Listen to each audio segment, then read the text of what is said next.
This is Donna. And this is TJ. We're the Hills. And this is Dinner and a Marriage. Hello, hello. We're back. We're back for another week of mayhem. So, first things first. Shop talk, shop talk. Let's do a little shop talk with Donna. So, shop talk. Please like, follow, subscribe, and hit that notification bell so that you get all of the info. And yes, I'm trying to be vigilant of not leaning. We're going to move out of this space. This space will be good when we don't have so much in here. But right now it's so cramped. We're both a little bit claustrophobic about it. And yeah, so I lean forward a lot and I want to stick my hand here. You don't gotta do it. But when I do that, I end up doing this. And I already have enough of a speech impediment with my Invisalign. So yeah, it's a speech impediment. Speech impediment. You're going to get canceled for that. Oh, wow. I wasn't making fun of anyone. I literally, with these in, have like a lisp. Oh, goodness. All right. So here we are. The next saga. The next saga. Yes. Whew. This is it's kind of a tough one, I feel like. Yeah, it's kind of like when you know how cold the water is and you know you have to get in and you really don't want to. And then that first initial... But we're polar bear plunging. Yep. Naked. And afraid. Oh, okay. Oh, goodness. I don't know about that. So when we talked about, let's just get back to why we wanted to do a podcast, which is talking about our marriage, how we got here, how we're surviving it so far. The hell that we went through. Yeah. And all the things we went through, we thought this particular thing that we're going to go into today, that would be a little bit down the line and not necessarily today, but we're literally jumping in, like we said. So here we go. We're going to do that. That was weird. I know. But I have hesitation. It's like so much happened. So we, just like many people in the world,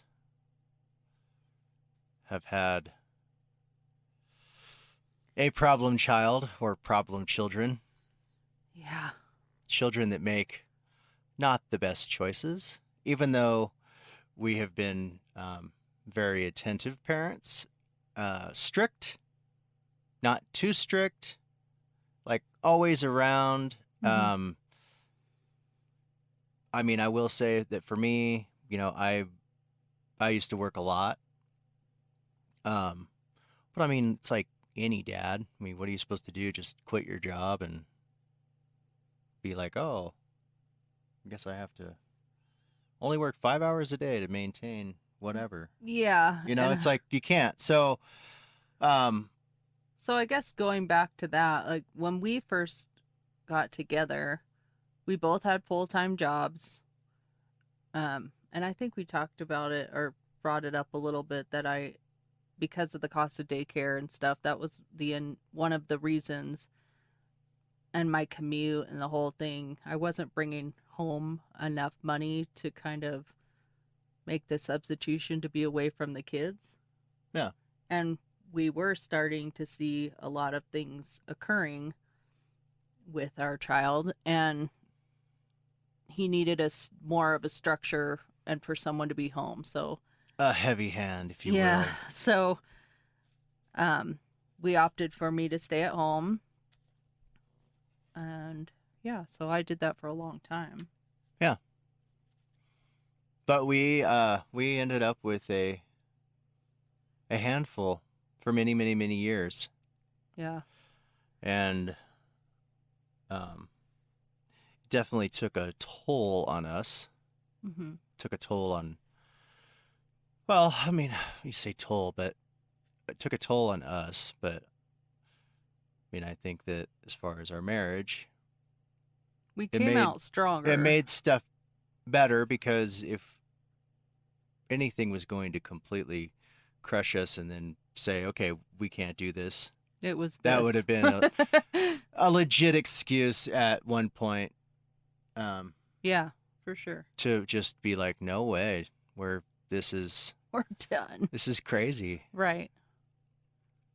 For sure. Um, I mean, yeah. Cuz we have said before like we were we both were divorced. There were other parents in the mix, but I don't know. I mean, we just dive in. So that parent wouldn't be able to take care of anything. anything. So that wasn't even an option where I had some people say, "Well, why don't you just let their mom take care of him and their biological mom?" I was like, "That is not an option." I We just felt like things would be worse, and which we found out later that is true. Oh yes. It created such chaos. Um, but anyways, where do you want to start with that? Like at the beginning?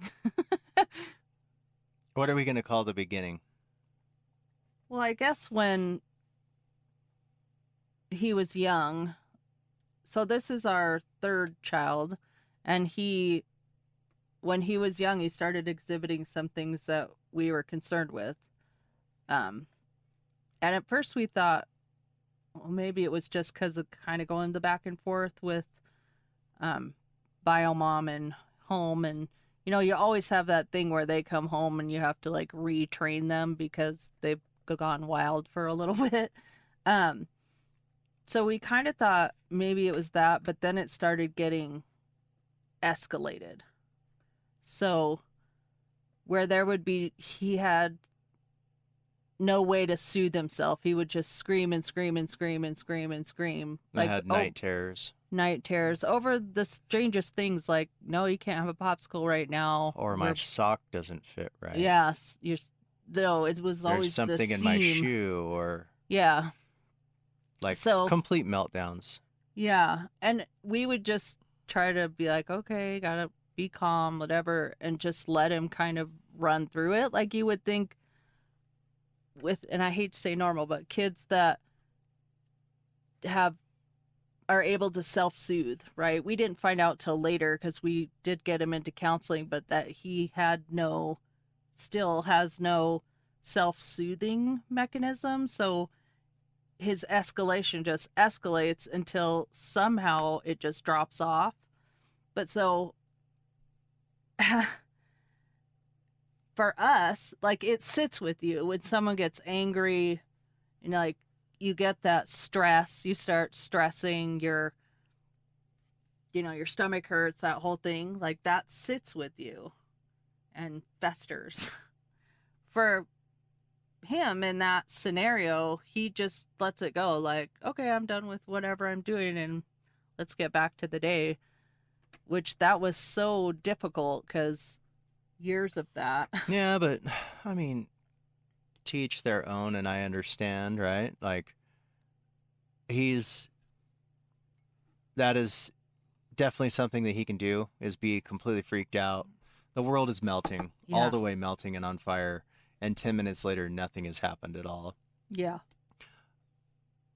Yes, we would take a little bit to get over it. Sometimes I think you hang on to it a little I bit do. longer, but it's also the anticipation of when it's going to happen again Yeah. is always the is what, as we went along, that was the point with me where I would be stressed out about it, is When's he gonna blow up worrying about again? it when it's going to happen again, Yeah. because it could be a half an hour, or it could be, a day, or it Mm-hmm. could be 4 hours or whatever. Just you never knew. It was so random. But um But that was So, He was like 5 well, when all that.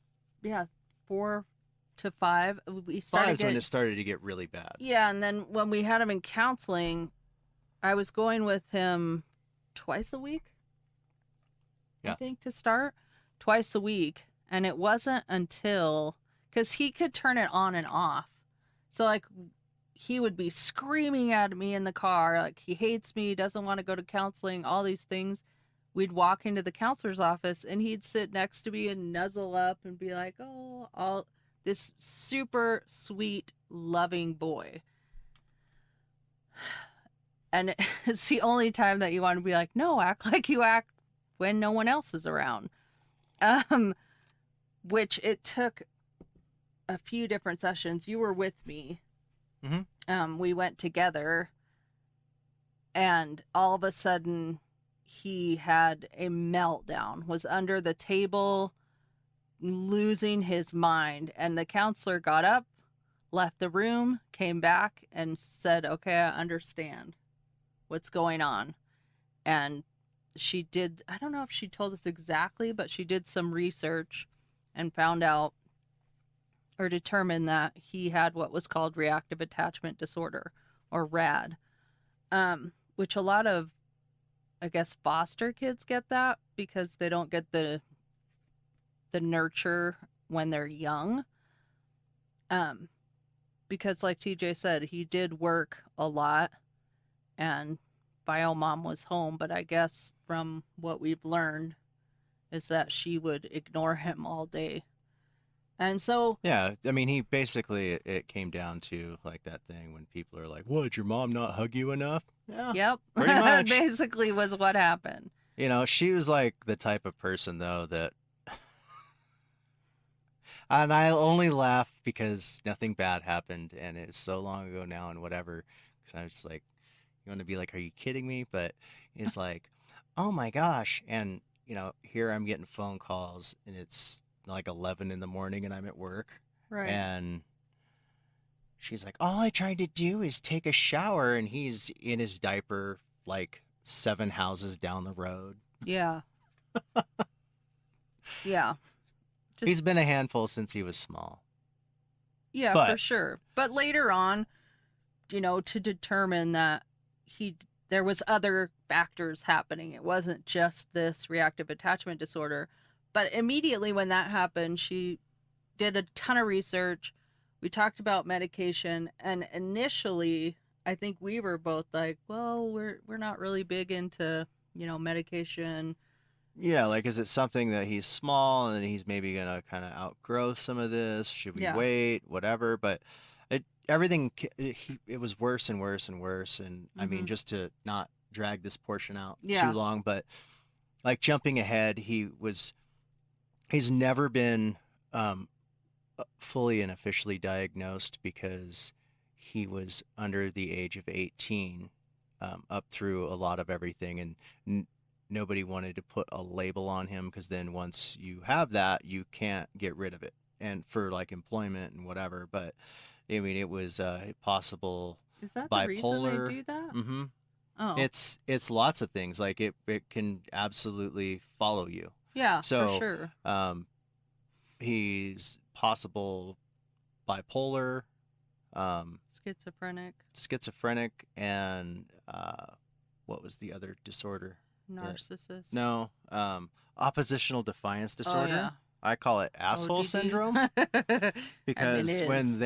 when the his psychiatrist, or was it a psychiatrist, said that that's what he had, and he described it to me. I was like, it's basically an excuse. It's a name so you can be an asshole. Like that's not That's really what it that felt cool. like, yeah. Um, Because it really is. Because we did see throughout the years that if you say, and we still see this, hey, don't do this, don't do this, he does the absolute opposite of that.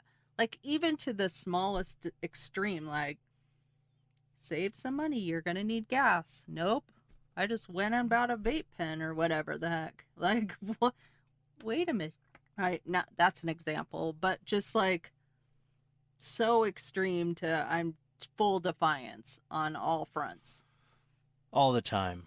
Yeah. So jumping forward, like he said, we did start giving him medication. He was doing really well, or as well as could be, which was a night and day turnaround for a good chunk of time, um, until puberty hit about. Mm-hmm. So And then the dam was broken. yeah. All hell was released, Mm-hmm. and we suffered the fire and fury of that. Yeah, our whole family did. I mean it. I think so. For this episode, maybe we'll just quickly talk about a few things that happened, right? And Yeah. not get into like nitty gritty. And then if um, anybody wants to ask any questions in the comments, and then if you guys will ask questions in the comments, then we can bring it up on the next podcast or Right. the one after. But he stole one of our vehicles, and To start it out, this was kind of the dam breaker. this is where everything went to hell in a handbasket. Mm-hmm. But he stole one of our vehicles, took it out joyriding with some friends, totaled it, totaled two more vehicles. Some people did get injured. We thought we were going to get sued. Like, it was crazy. So bad. He stole other vehicles. He has done attempted robberies at convenience stores. There's a slew of things that were not right, and he could never get in trouble for. Like, we've advocated for him getting in trouble. I mean, gone to court so many times. Pleaded The with system the is judge. very, very, very broken. Like, beyond broken when it comes to certain stuff. Where we were at the time, they're due to things that he was involved in, and other people that he knew were involved in. He ended up being in a situation like there when it happened. His cousin got murdered. I mean, the life that and the path that he chose, and I know that because we've seen comments on Facebook, and we never put anything out. Like, we're really fairly new to social media. We've kept most of everything to ourselves for a very long time. Yeah. But there was an incident with a car theft that we said, hey, on Facebook, this is the description of the vehicle and blah, blah, blah.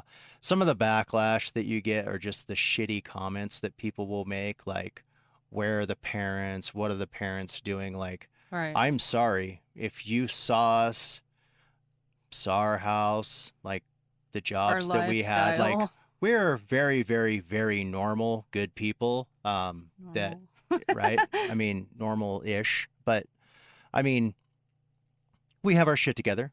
We legitimately do, but our child did not. It was, he absolutely. What's that basic like mental health thing? Like, people just jump to a conclusion and say, "Oh, like somebody needs to take care of these kids." There are so many factors that are happening in Washington State that are BS, because we were trying to do everything we could. The system actually fought against us. Well, this is a prime example. So, the night that he stole our vehicle and totaled two other cars, and people got injured, I get a knock on the door at 2 a.m. and it's a police officer, and he said, "Hey, do you own this car?" "Hey, do you own this car?" And I said, "Yes." And he goes, "Well, you might want to come take a look at it. I'm pretty sure it's totaled. But," and I'm like, "What?" And I look, and my car is not in the driveway. I'm like, "What in the world?" So then I find out, and the cop tells me who was driving it. I'm like, oh my gosh. And so I told him right then and there, I'm like, take him to jail. He's like, well, he's been picked up, but he's been taken to a hospital. And I'm like, is he hurt? And he said, I think they're just checking him out. He seemed fine. Okay. So Well, he was under the influence, so that helped. they also took him down to do a blood test to see what was in his system and whatever. But we went to the hospital to go pick him up, and there was a state patrol officer there. And this is about 3:30 in the morning now, and I've already pleaded with the cops, take him to jail. I do not want to have to come pick him up. And they were like, the first cop that I talked to goes, I don't know how to do that. And I'm like, Isn't that you're a your police job? officer. Put handcuffs on him and take him to jail. Well, I guess it gets really, really tricky when you're a minor. Okay, he was 15 at the time. But I also know a 15-year-old is of sound mind to what they're doing, and they should be able to go to jail when they do something like that. He got in that car sober. He didn't start out inebriated. But either way, after an hour and a half of them trying to figure it out, and they finally called me back and were like, we can't take him to jail. You have to come pick him up. So we go down to the hospital, and I see him, and I'm obviously super perturbed. I didn't start screaming at him, and there's a cop standing there and whatever. You did ask him if he was okay and stuff. Yeah, I did.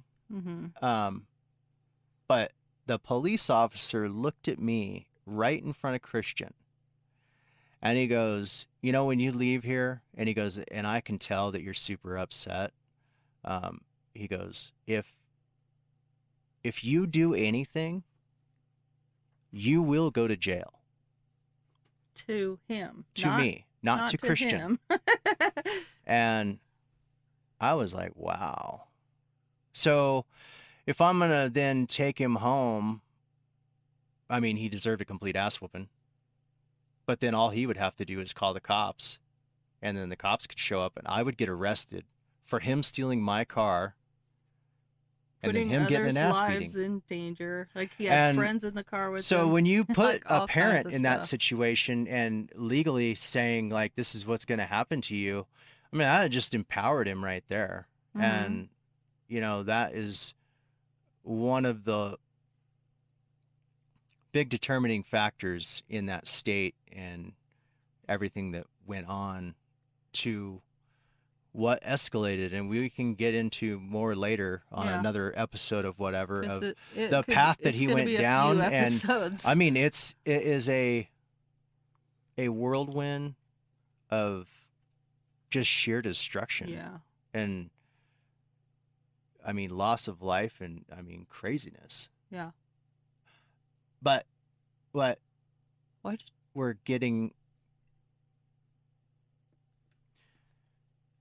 kind of using this as a preamble to say that, right? Fast forward. So fast forward to now. 4 years later. So, you know, it's really, really difficult until you become a parent, but it is amazing, like how much you can get wronged by somebody and still love them. Yeah.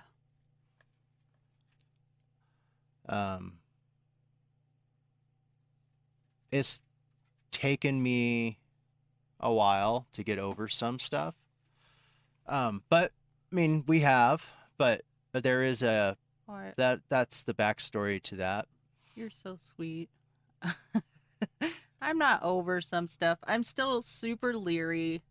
I still have some reservations, but I still have a mommy heart. And, I feel the same way. And it's just, we're out here. So as we say, fast forward, right? 4 years later, we're here. We moved out here not because of that situation. It's a whole other slew of things, and we wanted a better life and all kinds of stuff. But here we are out here, and all of our kids chose to stay in Washington State. I mean, they're older, they all have lives. It's not like, oh my gosh, but obviously we'd love our kids to be here. Mm-hmm. Out of our 4 kids, this one problem child, as we're saying, is the only one who wants to come out and help. Like, I want to come help build with dad. And, we were giving him some time and saying, well, let's see how you're doing. Like, he is on his own now. He's 19. Like, he was, for a minute, doing really well. And he is now not doing the best. Yes. Which is not the same as before, though. It has nothing to do with drugs. It has nothing to do with breaking the law. It's just he just chooses bad. He just makes the worst decisions ever. He puts in things life. over importance, like I need a car more than I need an apartment, or I need a girlfriend or social media or whatever over a job. Like, just things that, like, yeah. So basically, why we jumped forward into starting to talk about this is we have broken down basically, and our hearts have melted somewhat. And they're de-thawing. Yeah, and we're putting him or on thawing, a not bus de-thawing. to come out here. You haven't said. You said him, but now you said them. Nobody knows who them is. Oh, did I say them? You said them. Okay. So part of my mommy heart. This is one of the major factors yes, of it. Is he's now going to be a daddy. Lord help the world. And we're going to be grandparents again. Or for the second time. The only saving grace. Yeah, so, of course, as being a mom, that I want to make sure that baby is going to be okay. And yeah, that's the main reason for all of it is that. And just... he needs to be okay to be a dad, and he's currently not. They are currently homeless. They've been living in their truck. He does work, but it's sporadic. I'm not really sure. So he works at a demolition company. Yeah, and I can't do it. We're the everyday phone calls of the crying. They're sitting in the park eating out of cans. Like, yeah, it just rips my heart out. And I know he knows those buttons too. And that's the tough one. Oh, yes. There's going to be some figuring out to do. Yeah. To say the least. So I don't know. It could end up being a decent thing. It could end up being... I think he's going to be great to help you with building and us. And yeah, and hopefully it does work out and everything's good with the pregnancy. And yeah, I think everything will work out. Yep. All we can do is pray about it. So yeah. So if you do have any questions, comments, want to scold us on social media, go right ahead. Yep.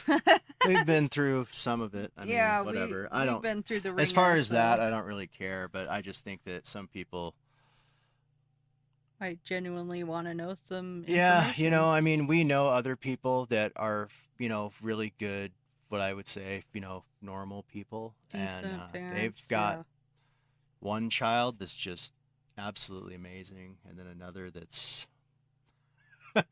got some stuff going on, making life difficult. So and I'm not by any means saying, not having a problem child. We were problem children in our family. Like, I would say, not like to this extreme, but I definitely gave my parents a run for their money. Oh, I have many times asked my dad,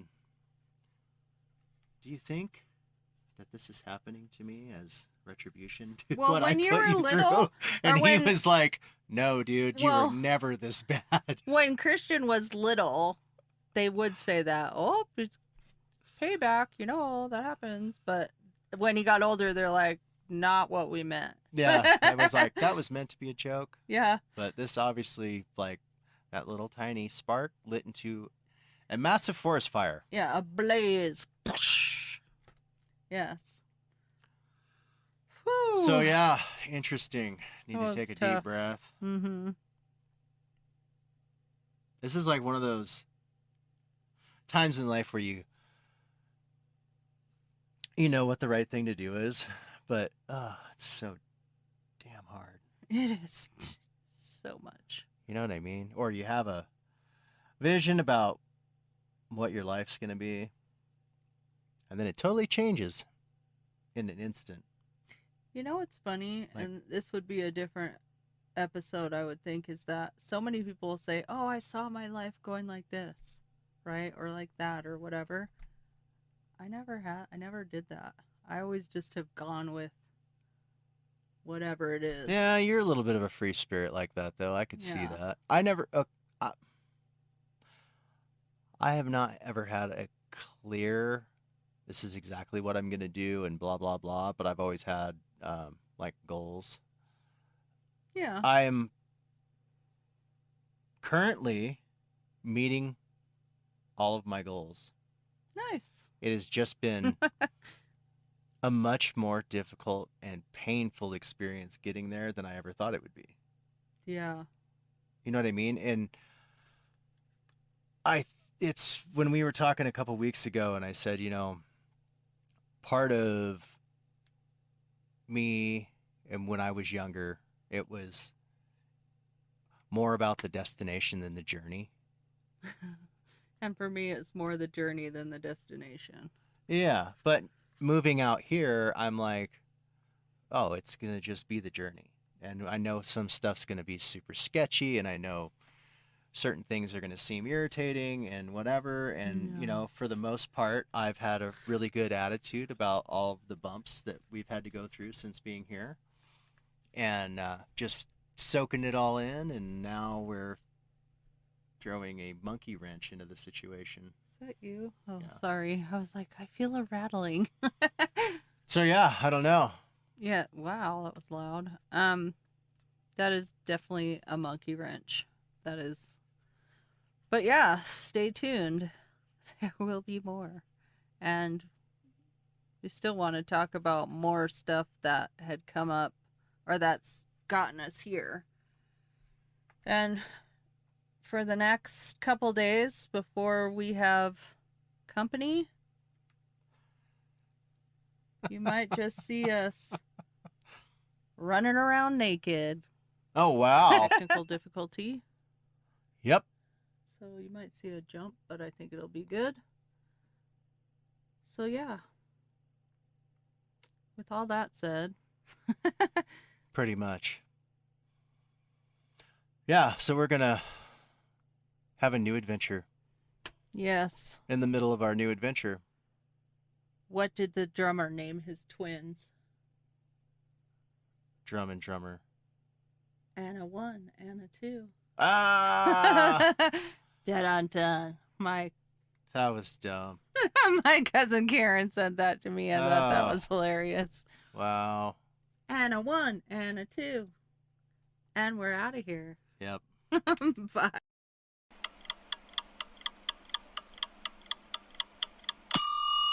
And before you go, visit us on our social medias at Linktree/The Hills on Wheels, linktr.ee/The Hills on Wheels, no spaces.